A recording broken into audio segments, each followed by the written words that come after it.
Assalamualaikum warahmatullahi wabarakatuh. Alhamdulillah hamdan katsiran thayyiban mubarakan fi kama yuhibbu rabbuna wa yardah. Asyhadu an la ilaha illallah wahdahu la syarikalah wa asyhadu anna Muhammadan abduhu wa rasuluh. Wassalatu wassalamu ala Rasulillah wa ala alihi wa ashabihi wa man tabi'ahum bi ihsanin ila yaumiddin, amma ba'du.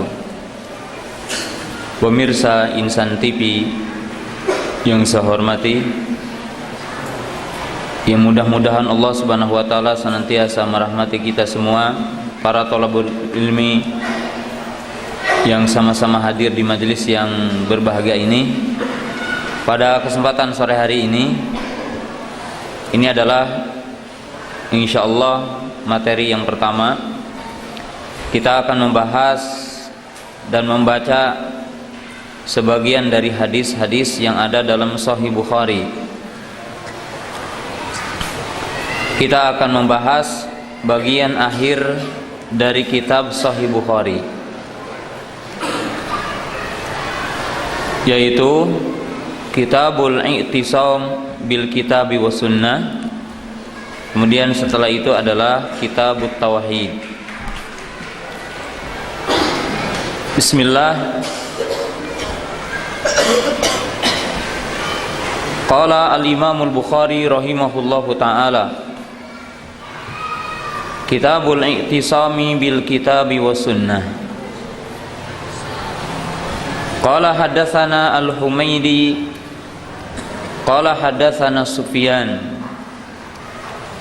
an Mis'ar wa ghairihi an Qais ibni Muslim an Tariq ibni Shihab qala rajulun minal yahudi li Umara, ya amiral mu'minin, law anna alaina nazalat hadhil ayatu al-yawma akmaltu lakum dinakum wa atmamtu alaikum ni'mati wa raditu lakumul islam dina latakhadna dhalika al-yawma ida. Wa qala Umaru, inni la'alamu ayya yawmin nazalat hadhil ayah, nazalat yawma arafata fi yawmi jum'atin. Berkata Imam Bukhari rahimahullahu ta'ala, dan kita tidak akan menjelaskan sejarah Imam Bukhari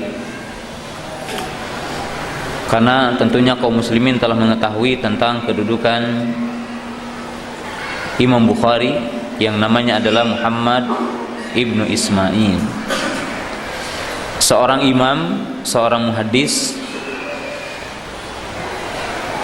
Kita akan membahas kitab atau bab tertentu dari kitab Sahih Bukhari, dan kita membaca dari akhir kitab Sahih Bukhari, di mana akhir dari kitab Sahih Bukhari ini ada dua bab penting, ada dua kitab penting, ya, bukan bab, yaitu dua kitab, yaitu Kitabul I'tisami bil Kitabi was Sunnah wa Kitabut Tauhid.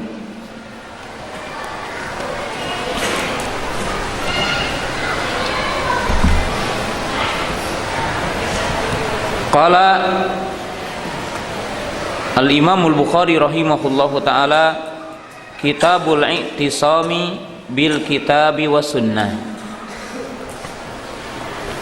Berkata Imam Bukhari, kitab yang dimaksud di sini ma jumi'a fihi al-abwab. Kitab yang dimaksud di sini yang terkumpul padanya berapa bab. Artinya ada beberapa bab di dalam kitab ini. Al-i'tisami bil Kitabi was Sunnah, yaitu berpegang teguh dengan Alkitab dan sunnah.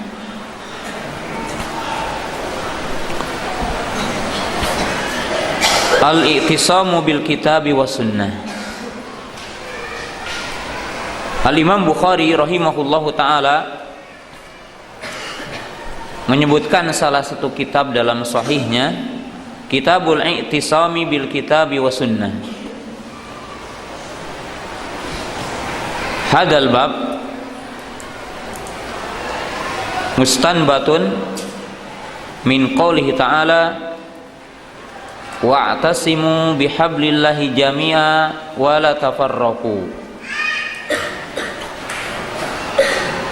Kitab ini atau penyebutan i'tisam bil kitabi was sunnah, kalau terjemahannya berpegang teguh dengan Alkitab dan sunnah, ini diambil dari kesimpulan firman Allah Ta'ala dalam surah Ali Imran, wa'tasimu bihablillahi jami'a. Jadi berpegang teguhlah kamu atau kalian bihablillah, dengan tali Allah, dengan hablullah.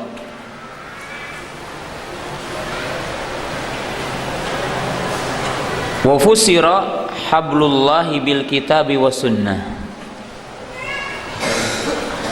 Al-Imam Bukhari rahimahullahu ta'ala menafsirkan hablullah, itu tali Allah atau hablullah, dengan Alkitab was sunnah. Al-muradu bil kitab, yang dimaksud dengan Alkitab adalah Al-Quran. Sedangkan sunnah di sini adalah manukila anin Nabi sallallahu alaihi wasallam min qaulin aw fi'lin aw takririn. Aw al-muradu bis sunnah hiya al-hadyu alladhi kana alaihi Nabiyyu sallallahu alaihi wasallam. Yang dimaksud dengan Alkitab adalah Al-Quran. Yang dimaksud dengan sunnah adalah apa-apa yang dinisbatkan kepada Nabi sallallahu alaihi wasallam atau apa-apa yang dinukil dari Nabi sallallahu alaihi wasallam berupa ucapan beliau, jadi berupa perbuatan beliau atau berupa persetujuan beliau, maka itu dinamakan dengan sunnah. Atau sunnah yang dimaksud di sini adalah berupa petunjuk, berupa hidayah atau jalan yang ditempuh oleh Nabi sallallahu alaihi wasallam, tentunya oleh para sahabatnya. Wa huwa dinul Islam wa hiya syariah. Yang dimaksud dengan sunnah ini mencakup yaitu agama, yaitu dinul Islam, yaitu syariat yang dibawa oleh Nabi sallallahu alaihi wasallam. Itu adalah sunnah. Maka masuk di dalamnya sunnah adalah akidah, ibadah, muamalah, akhlak, siasah. Dia adalah sunnah. Bab berpegang teguh dengan Alkitab, itu Al-Quran dan Sunnah. Al-Imam Bukhari, tadi saya katakan sebagaimana dijelaskan oleh para ulama, beliau beristimbat dari firman Allah Ta'ala, itu surah Ali Imran, wa'tasimu bihablillahi jami'ah. Dan ditaktakan yaitu Al-Quran dan Sunnah sebagai hablullah, dan dikatakan bahwa Al-Quran dan Sunnah sebagai hablullah karena Al-Quran dan Sunnah Dia adalah merupakan jalan yang bisa menyampaikan seseorang kepada Allah. Yang dimaksud menyampaikan seseorang kepada Allah, kepada keriduannya, kepada kecintaannya, dan kepada rahmatnya, dan kepada hidayahnya. Maka dikatakanlah Alkitab was sunnah adalah hablullah, yaitu tali yang menyampaikan seseorang kepada Allah Ta'ala. Dan dikatakan Alkitab, yaitu Al-Quran, kemudian As-Sunnah, dia adalah sebagai hablullah, jadi tali yang akan menyampaikan seseorang kepada Allah, atau jalan yang akan menyampaikan seseorang kepada Allah Subhanahu wa ta'ala. Hal itu sebagaimana saya jelaskan ya, karena Al-Quran dan Sunnah dia adalah merupakan satu sebab ya, yang dengannya orang akan sampai kepada kebahagiaan berupa nikmat yang akan diberikan oleh Allah Ta'ala, hidayah, petunjuk ya, kebahagiaan nanti yaumal qiyamah. Maka dengan itulah Alkitab was sunnah dikatakan sebagai hablullah.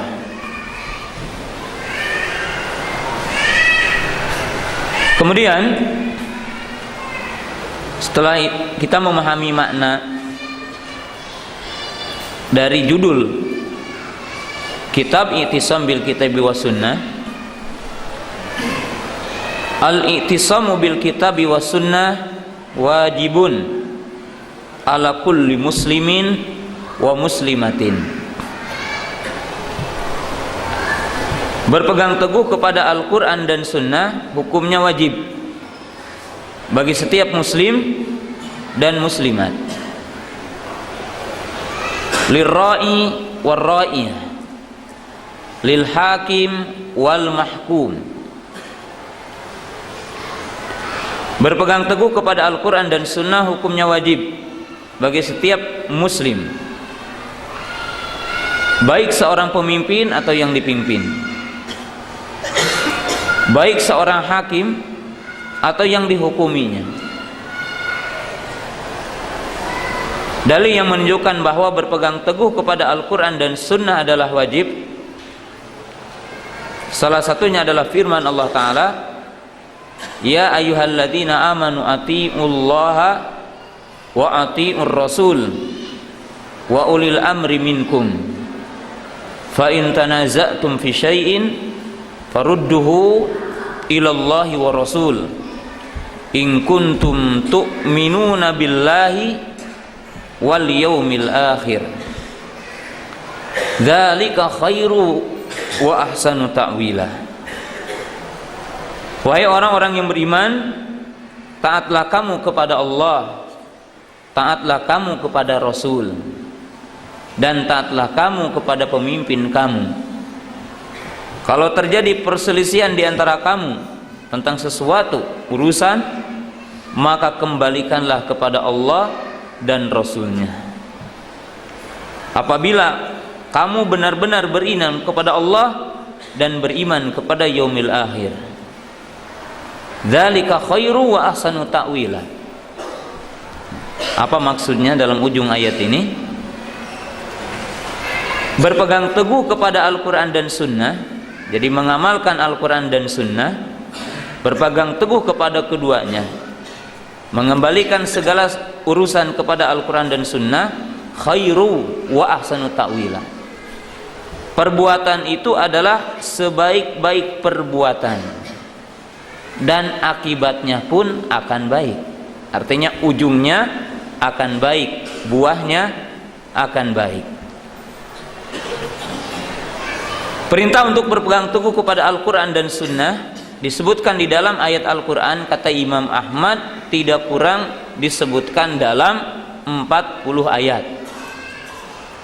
dengan redaksi yang sedikit berbeda-beda, seperti atiullaha wa atiur rasul.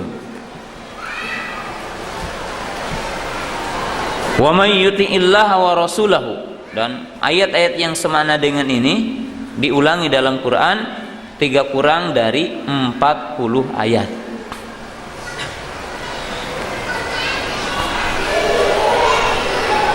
Nah, pemirsa Insan TV yang dirahmati Allah Subhanahu wa taala. Jadi secara singkat dalam judul ini, bahwa berpegang teguh kepada Al-Quran dan Sunnah hukumnya wajib.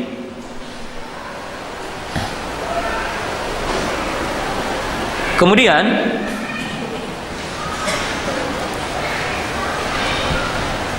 kalau kita melihat surah An-Nisa ayat 59 tadi, dan ini ayat yang paling jelas tentang kewajiban kita berpegang teguh kepada Al-Quran dan Sunnah,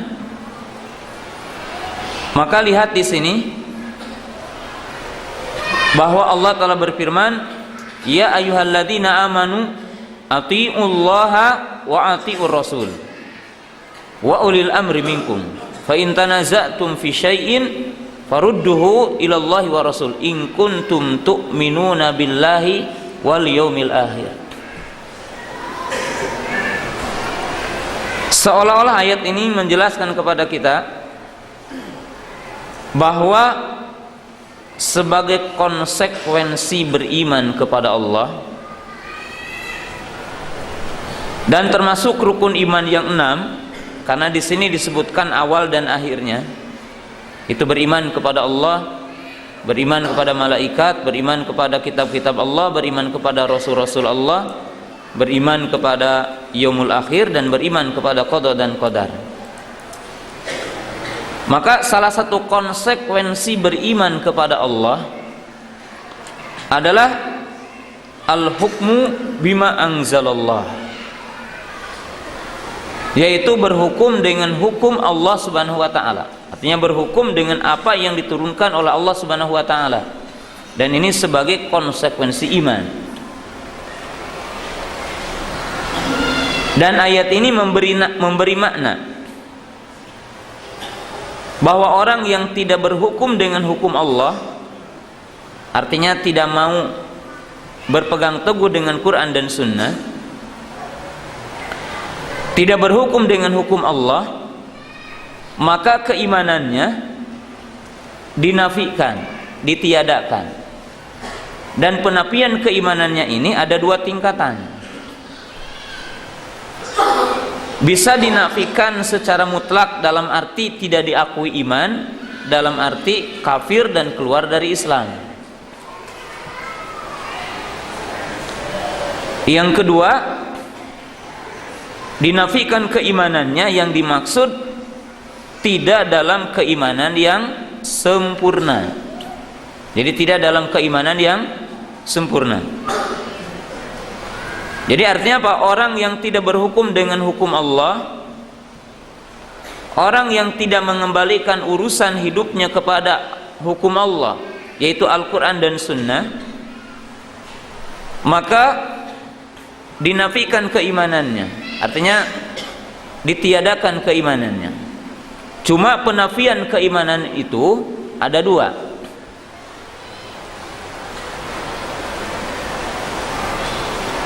Yang pertama, bisa saja dinafikan dalam arti tidak diakui keimanannya. Dengan makna kata lain, tidak sah keimanannya.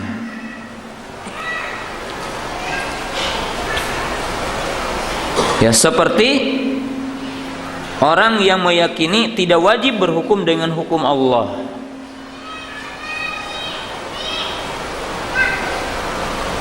Jadi kalau orang mengatakan tidak wajib berhukum dengan hukum Allah, atau orang mengatakan tidak relevan hari ini berhukum dengan hukum Allah, Al-Quran dan Sunnah hari ini tidak relevan dengan kondisi keadaan,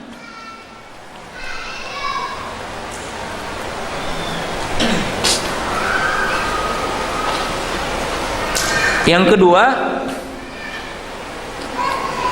Bisa saja seseorang itu dinafikan dalam arti tidak sempurna imannya walaupun masih mukmin.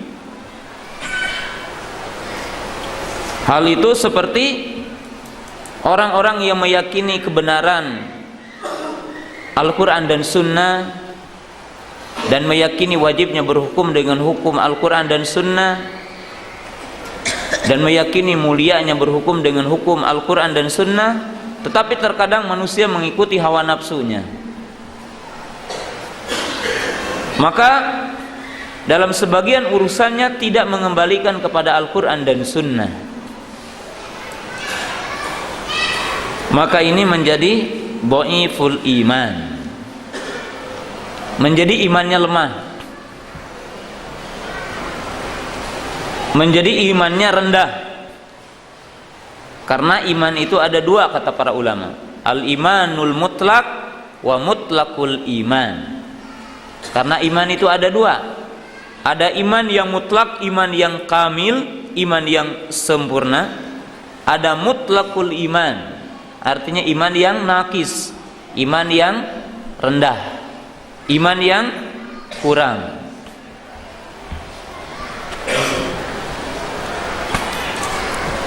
Nah, ini dari sisi hukum berpegang teguh kepada Al-Quran dan Sunnah. Hukumnya apa? Wajib. Dan ingat, wajibnya itu bagi pemimpin, bagi rakyatnya, bagi hakim atau yang dihukuminya. Seluruh kaum muslimin, laki-laki atau perempuan, diwajibkan kembali kepada Al-Quran dan Sunnah. Nah, kemudian dalam surah Ali Imran ini Allah Subhanahu wa taala menjelaskan pada ujungnya, dzalika khairu wa ahsanu ta'wila.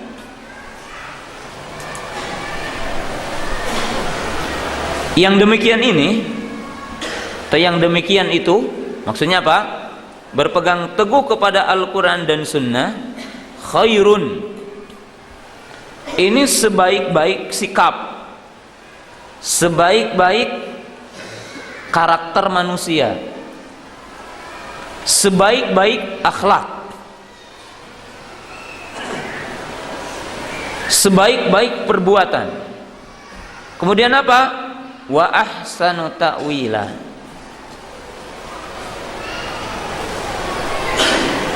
dan akhir atau buah yang akan didapat dari berhukum dengan hukum Allah itu akhir yang baik. Nah, apa rahasianya Allah Subhanahu wa taala sampai menyebut kalimat ini pada ujungnya, dzalika khairu wa ahsanu ta'wila? Lianna ba'dul ibad, ba'dun nas qad yatawahham wa qad yadhunnu anna tatbiq hadhihi syariah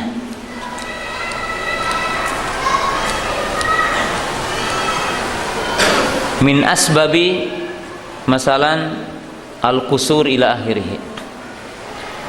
Kenapa Allah Subhanahu wa taala sampai menyebutkan ujungnya dzalika khairu wa ahsanu ta'wila? Hal ini untuk membantah kepada orang-orang yang lemah imannya, di mana sebagian di antara kita, hatta orang yang mukmin, menganggap, aduh,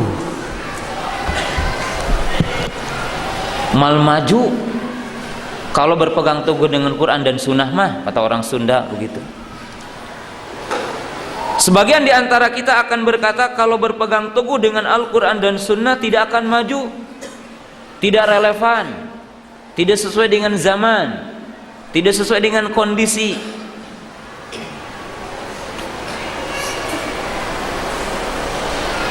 Maka Allah Subhanahu wa taala membantah bahwa siapa saja yang berpegang teguh kepada Al-Quran dan Sunnah dalam seluruh aspek kehidupannya, dalam bab ibadahnya seperti sholat, wudu, saum, haji, umroh, jihad dan sebagainya. Dalam bab muamalahnya seperti cara berjual belinya.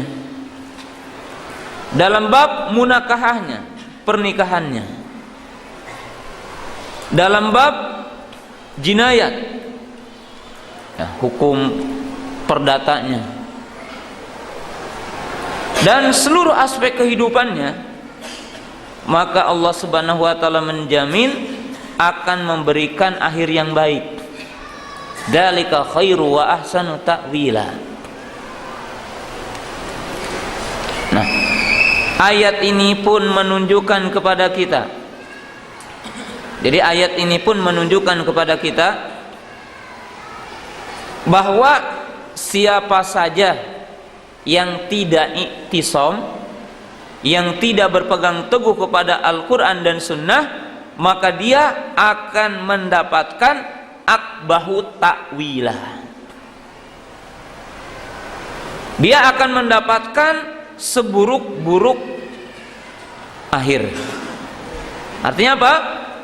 Kejadian setelahnya dia akan mendapatkan berbagai bentuk-bentuk keburukan. Jadi secara kalimat gampangnya, siapa saja yang mengamalkan Al-Quran dan Sunnah, maka setiap urusannya akan menjadi baik.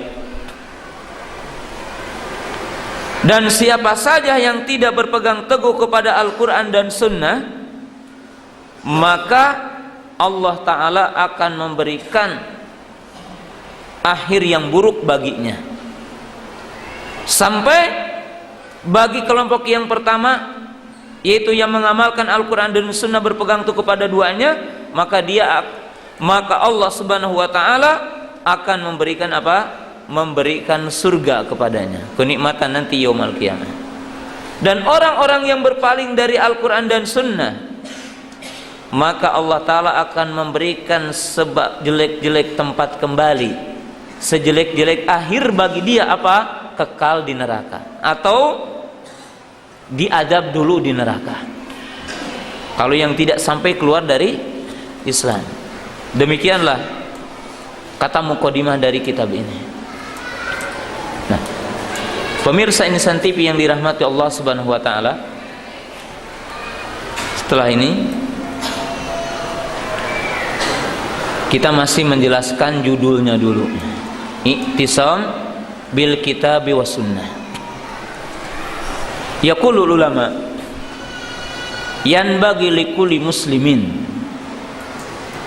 fil i'tisami bil kitabi was sunnah al-i'tisamu bi amrayni azimain. Para ulama kita mengatakan bahwa berpegang teguh kepada Al-Quran dan Sunnah adalah harus mencakup berpegang teguh kepada dua perkara yang sangat besar. Yang pertama, berpegang teguh kepada Al-Quran dan Sunnah, artinya berpegang teguh kepada nas Al-Quran dan berpegang teguh kepada Sunnah sahihah. Jadi berpegang teguh kepada dalilnya, Al-Quran dan Sunnah. Dan tentunya di sini dikatakan Sunnah sahihah, karena terkadang hadis atau Sunnah ada yang tidak sahih. Kalau baru yang pertama, belum tentu selamat dari penyimpangan. Maka yang kedua, di antara syarat orang itu akan berada dalam petunjuk, akan berada dalam kemuliaan, adalah al-i'tisam bi fahmis sahih fi fahmil kitabi wa sunnah wa huwa fahmus salaf. Ini salafus saleh. Di mana ada syarat yang kedua agar kita mendapatkan petunjuk dan tetap di atas petunjuk, yaitu berpegang teguh dengan pemahaman yang benar dalam memahami Al-Quran dan Sunnah, yaitu pemahaman salafus saleh. Sebab kata para ulama, Quran dan hadis terkadang tercacati dengan dua hal. Jadi Quran dan Sunnah terkadang tercacati dengan dua hal. Yang pertama, kalau Al-Quran tercacati dengan pemahaman yang keliru. Jadi terkadang ayat Quran benar, tetapi orang bisa menyimpang dan orang bisa keliru karena pemahamannya yang tidak sesuai dengan yang dimaksud oleh Allah Subhanahu wa taala. Maka kata para ulama juga, tidak setiap orang berdalil dengan Quran berarti dia dalam jalan yang lurus kalau pemahamannya keliru. Sedangkan hadis terkadang tercacati dengan apa? Kalau hadis tercacati dengan dua hal. Pertama, dengan munculnya hadis-hadis dhaif atau maudhu. Yang kedua, secara otomatis terkadang muncul pemahaman yang keliru walaupun hadisnya sahih. Nah, maka berpegang teguh kepada Al-Quran dan Sunnah harus mencakup dua-duanya, yaitu apa? Berpegang teguh kepada nasnya, dan kita kembali kepada nas Quran dan Sunnah.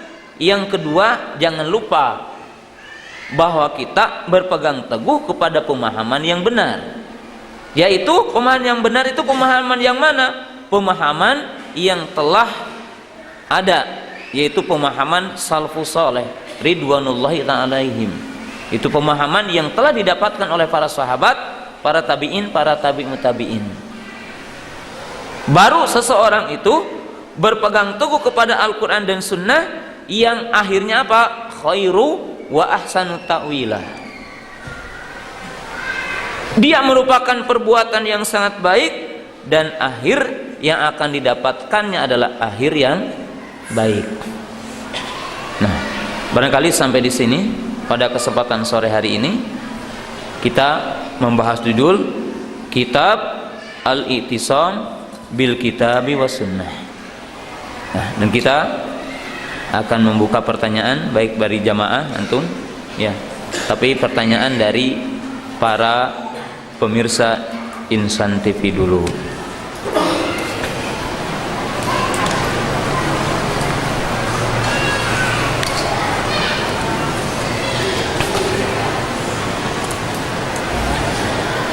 Bismillah. Assalamualaikum. Saya Ali dari Bengkulu. Waalaikumsalam.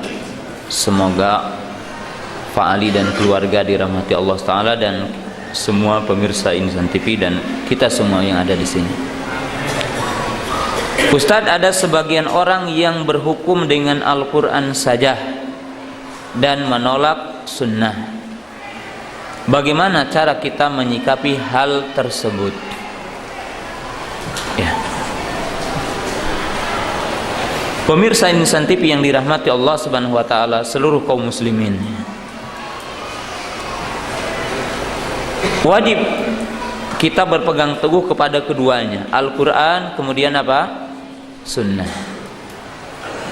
Orang yang berhujjah, berargumentasi dan berdalil dalam agama hanya dengan Quran, maka itu hukumnya adalah kafir, murtadun an dinil Islam. Jadi orang yang menolak sunnah secara total, orang yang menolak sunnah secara menyeluruh, maka hukumnya keluar dari Islam, tidak diakui keislamannya. Kenapa? Sebab menolak Al-Quran.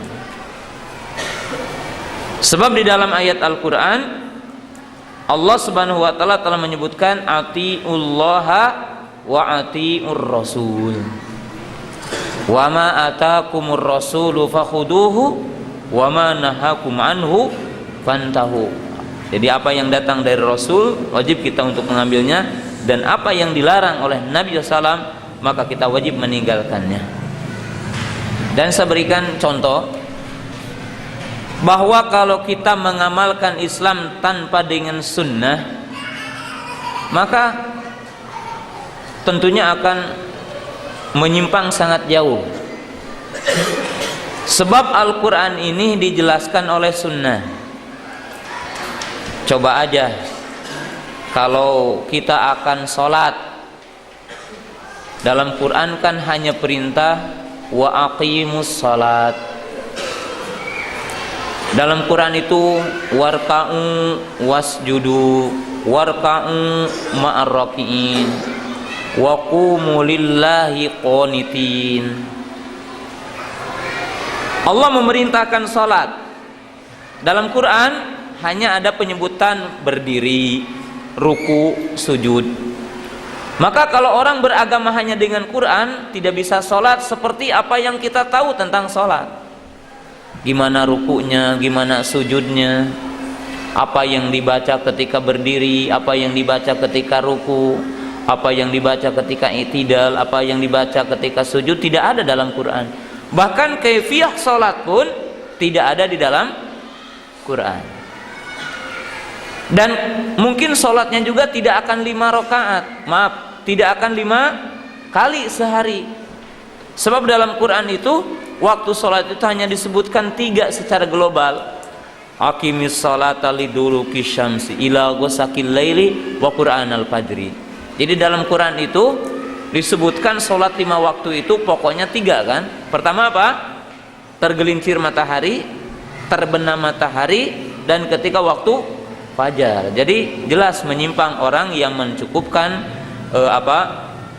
agama ini dengan Quran saja.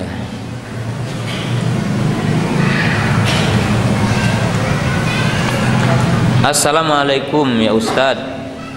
Kalau di zaman Rasul Sallallahu Alaihi Wasallam tidak ada 3 tauhid, kapan tauhid itu dibagi menjadi 3? Yang dimaksud 3 adalah tauhid rububiyah, tauhid uluhiyah, dan tauhid asma dan sifat. Pemirsa Insan TV yang dirahmati Allah Ta'ala dan seluruh kaum muslimin, bukan berarti tidak ada. Di zaman Rasulullah Sallallahu Alaihi Wasallam tauhid dibagi kepada 3, tetapi belum diistilahkan. Jadi belum apa? Diistilahkan. Sebab taksimat, mustalahat, istinbatul ulama minal adillah syar'iyyah. Sebab wajib diketahui oleh seluruh kaum muslimin pembagian. Contoh, hukum ada 5: wajib, haram, mustahab, makruh, mubah. Nabi Shallallahu Alaihi Wasallam tidak menyebutkan ini. Tetapi para sahabat, para tabi'in, para tabi'ut tabi'in mengambil istimbat dari dalil Quran dan Sunnah yang dipahami dengan redaksi bahasa Arab. Oh, dipahami ini wajib, ini mustahab. Lalu diteliti Al-Quran dari sisi hukum tidak lepas dari 5: ima wajib, ima haram, ima mustahab yaitu sunnah, ima makruh atau mubah. Maka demikian juga para ulama berkaitan dengan ilmu tauhid. Berbicara tentang zat Allah tidak lepas dari 3. Pertama, berkaitan dengan rububiyah, yang artinya Allah sebagai pencipta, Allah sebagai pemilik, Allah sebagai pengatur, maka dinamakan rububiyah. Yang kedua adalah berbicara anallaha ta'ala huwa al-mustahiqu lil ibadah. Yani anallaha ta'ala huwa al-mustahiqu al-wahid al-mustahiqu bil ibadah. Yang kedua menjelaskan bahwa Allah satu-satunya zat yang berhak diibadahi, yang selainnya batil. Maka ini dinamakan dengan tauhid uluhiyah. Yang ketiga, imam berbicara tentang nama dan sifat Allah, mentauhidkan nama dan sifatnya. Maka isi Al-Quran berkaitan dengan mentauhidkan Allah tidak lepas dari tiga tadi: rububiyah, uluhiyah, asma dan sifat. Ini untuk memudahkan pemahaman kepada kita, ya.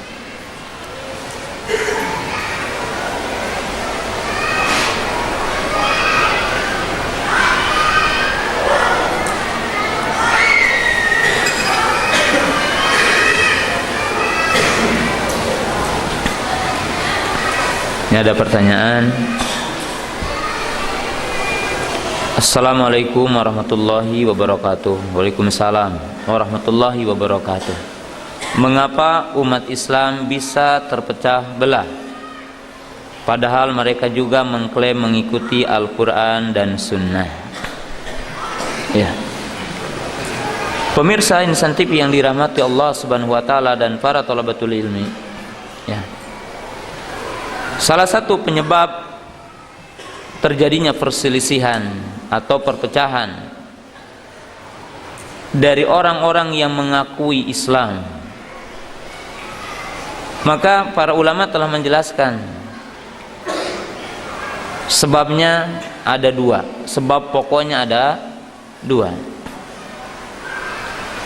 Sebab yang pertama adalah sebab dari luar, dari musuh-musuh Islam, di mana syaitan dan bala tentaranya, jin dan manusia, tidak menginginkan umat Islam itu bersatu. Sebab salah satu sebab kemenangan kaum muslimin adalah berjamaah. Jadi kalau umat Islam itu berjamaah di atas Al-Quran dan Sunnah, maka orang kafir tidak akan menang selamanya. Maka musuh Islam sangat tahu salah satu cara untuk melemahkan kaum muslimin, mencerai-beraikan saf kaum muslimin. Yang kedua, sebab dari dalam, dari kita sendiri.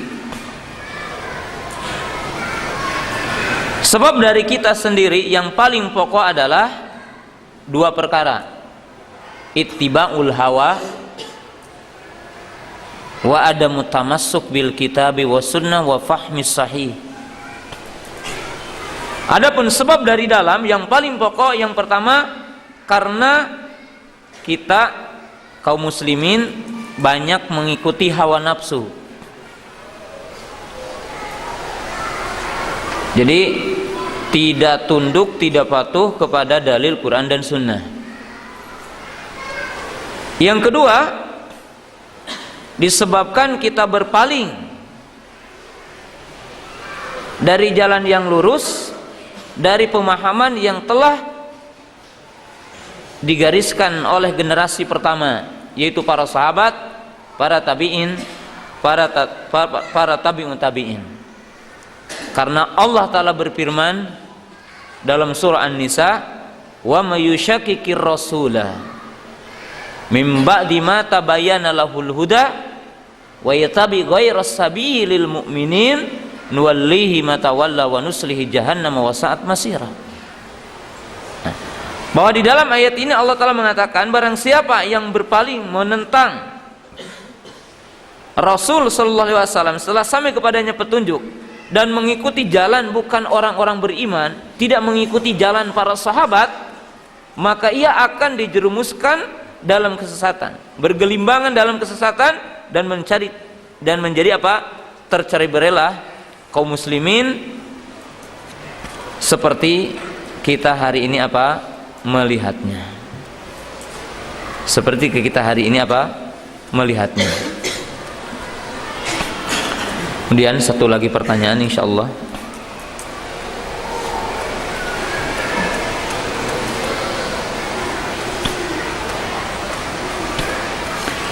Ini ada pertanyaan berkaitan dengan tauhid yang tadi tidak mengapa kita jawab.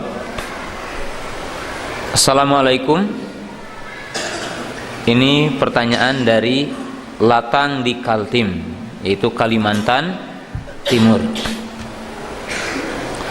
Bagaimana cara tawakal bagi orang-orang yang sakit? Ya. Tawakal bagi orang yang sakit seperti tadi udah dijelaskan. Pertama, kita meyakini bahwa sakit dan sembuh Allah yang memilikinya. Maka hendaklah kita berdoa kepada Allah, meminta kepada Allah akan kesembuhan, dan kita bersabar atas penyakit yang kita miliki atau atas penyakit yang menimpa kepada kita.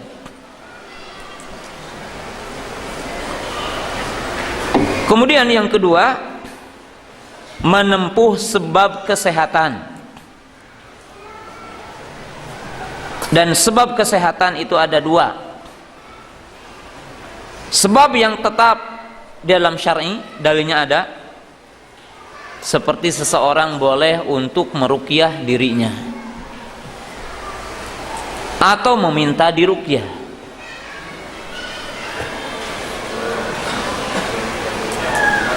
Atau yang kedua, menempuh sebab kauni, berobat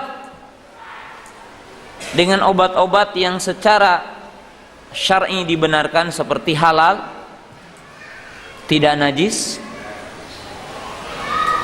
dan ada penelitian bahwa obat itu berpengaruh kepada sakitnya. Dan berobat menurut para ulama terkadang hukumnya wajib, terkadang hukumnya mustahab, terkadang hukumnya afdol tidak berobat, dan terkadang orang haram untuk berobat. Gimana nih? Ada berobat hukumnya wajib, ada berobat hukumnya mubah, ada berobat hukumnya bahkan makruh, ada obat hukumnya haram. Orang berobat hukumnya wajib kalau dia tahu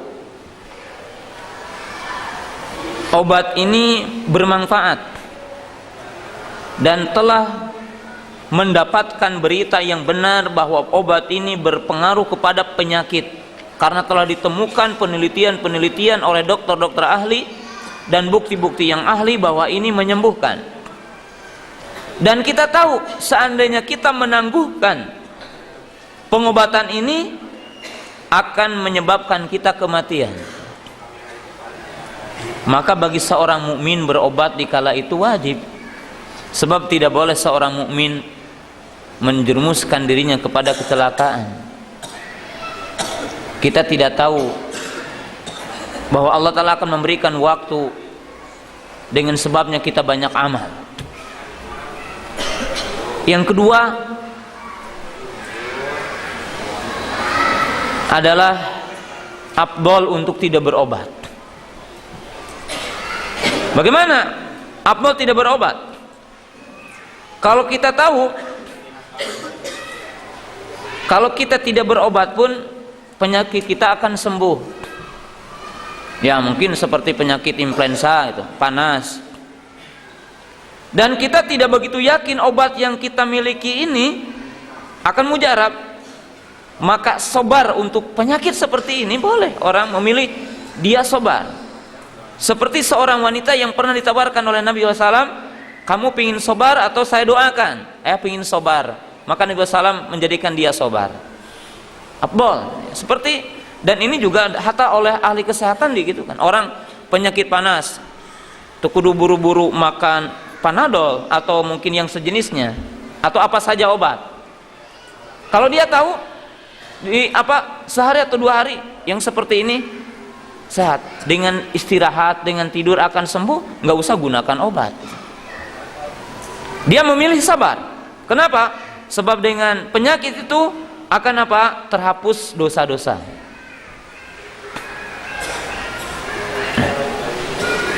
Terkadang mubah bagi dia. Contohnya apa? Tadi dia tahu ini berguna untuk dirinya, tapi kalau dia pun menangguhkan, tidak mengapa, maka dia mubah, memilih kedua-duanya.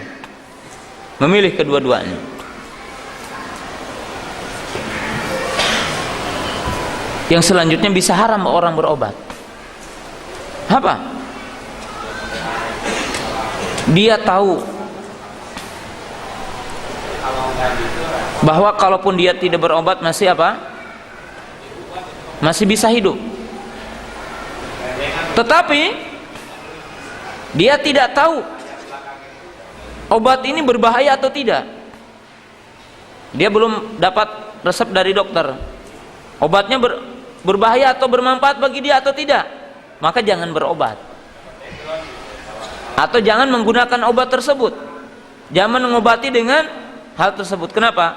Sebab bisa merenggut kematiannya. Fala tulqu biaidikum ila tahluka. Jadi pemirsa Insan TV yang dirahmati Allah Ta'ala, hatta berobat dalam Islam itu ada adabnya. Jadi ada kode etiknya, ada adabnya bagaimana kita berobat. Kita memilih mana agar kita sabar dan sebagainya. Pemirsa Insan TV yang dirahmati Allah Ta'ala, para thalabatul ilmi yang dirahmati Allah Ta'ala, barangkali sampai di sini pembahasan kita di sore yang berbahagia ini. Silakan bagi para jamaah nanti, para ikhwan, untuk membawa kitabnya. Yang punya Sahih Bukhari, bawa kitabnya pada jilid yang terakhir. Jadi pada jilid yang terakhir, kalau Sahih Bukharinya yang berjilid, kalau yang tidak berjilid mungkin satu jilid, artinya pada bab yang terakhir. Kaum muslimin, pemirsa Insan TV yang dirahmati Allah Ta'ala, pertama kita bersyukur kepada Allah Subhanahu wa Ta'ala dengan kita mendapatkan waktu ini. Terima kasih kepada seluruh pemirsa yang telah ikut mendengarkan, dan dengan ini kami mendapatkan pahala. Demikian juga kepada yang telah memberikan pertanyaan, dengan ini banyak orang yang mendapatkan faidah dengan pertanyaan ini. Mudah-mudahan Allah Subhanahu wa Ta'ala memberikan taufik dan hidayah kepada kita agar kita mampu berpegang teguh dengan Al-Quran dan Sunnah Rasulullah Sallallahu Alaihi Wasallam. Subhanakallahumma bihamdika asyhadu an la ilaha illa anta astaghfiruka wa atubu ilaik. Assalamualaikum warahmatullahi wabarakatuh.